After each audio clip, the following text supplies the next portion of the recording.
What's up, Camp Griddlemore? Today is a very special day because Shawn, the camera guy, has busted out his pop-up camper for his first trip of the season, and he decided to meet me here at Camp Griddlemore. So I'm gonna make him one of his favorite meals that he has been asking me to make since we started this show a year ago. Today we are doing pork belly bites and elevated ramen. So let's get camping and let's get cooking.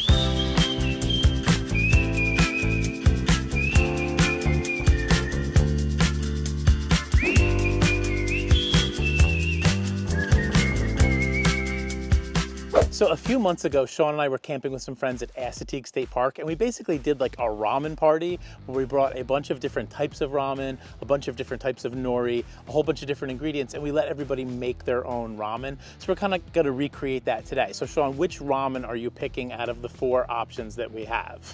Have to go Shin spicy ramen. Shin spicy, and you are a devotee of the Shin ramen, right? Like you tell me, like that's your favorite. When I go on those 12-hour editing binges and I don't eat all day, this is the meal for after that. He goes directly to the ramen. He doesn't even drink water. All right, let's just chop up a little bit of green onion to use at the end of our cook, and then let's get our pork belly all ready here. We got this one from Trader Joe's. I had this once before, super, super tasty. Shawn's also bought it at Costco before, and he wants me to slice these up and do like 3 big slices right in the ramen bowl at the end. But then the rest of them I'm gonna cut in half just for some little snack bites along the way for our pork belly bite appetizer with Bachans. As we often do, we are going to fire up the Blackstone to medium-high heat and go down with the pork belly on the griddle top. We're using the 14-inch griddle with side burner today. And you could actually put the Bachans right on it and kind of glaze it, but I'm actually gonna cook it fully right on the griddle, then remove it and pour the Bachans over it. And the slices that are cut in half, we're gonna have as a little appetizer, and the full slices are gonna go in our elevated ramen. All right, our bigger pieces of the pork belly are actually curling a little bit, so we're gonna call an audible here, and we're just gonna cut them a little bit so that we have those 3 nice pieces for the ramen bowl at the end of our cook. Now everything is looking really nicely browned and really delicious, so we're gonna slide the bites off into the bowl. We're gonna put those 3 pieces to the side on the plate, and then we're gonna go down with the Bachans on those pork belly bites, and they're almost gonna serve as like a little appetizer before our elevated ramen dinner. Now we're gonna get out our saucepan and fire up our side burner, and this is one of the key cheat codes, one of the key hacks that Shawn has taught me for doing better ramen.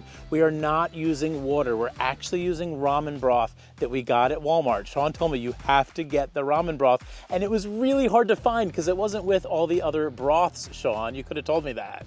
It's a little hidden, but it takes your ramen from a 5 to a 9. It absolutely elevates the ramen. Agree, agree, agree.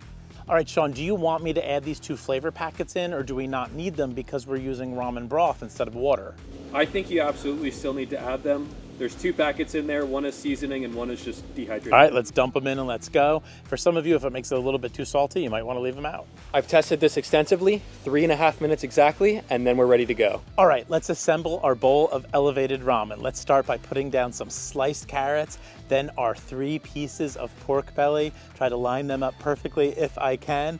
Then we'll put down some green onions. We'll do a sprinkling of sesame seeds, a little scoop of a crunchy chili onion, and then we will delicately place our piece of nori just on the exact right location so that this meets Shawn's specifications for a delicious bowl of ramen. All right, Shawn, the moment of truth. Does it match your specifications? All right, well, first off, no, I was given a fork, no chopsticks. That's a sin. Absolutely not. I don't do, I injured my hand last time I used chopsticks. Let me get some pork belly and some noodles all in once. All right, I gotta say, this is exactly like I make it at home. You nailed it, but no chopsticks. Victory, victory. I'm embarrassed by the chopsticks, but I just don't do chopsticks. I mean, it is so good.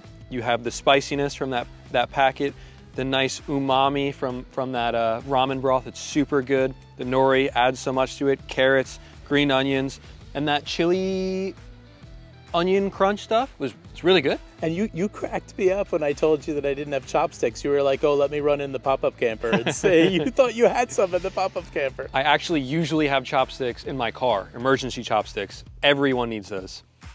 All right, get me off camera. You wrap up the show. All right, it's time for me to make my own bowl of ramen now. I was thinking about using the tofu ramen, but something about combining tofu and pork belly doesn't seem like it's gonna work. So I'm gonna follow Shawn's exact directions, make myself my own bowl of ramen. Let me know in the comments below if this is something that you would try at the campground. I think it works out perfectly because the pork belly bites make like a nice little appetizer with the bachans, and then the elevated ramen is a really nice meal, particularly on a cool night at the campground. So we'll see you next week, right here at Camp Griddlemore.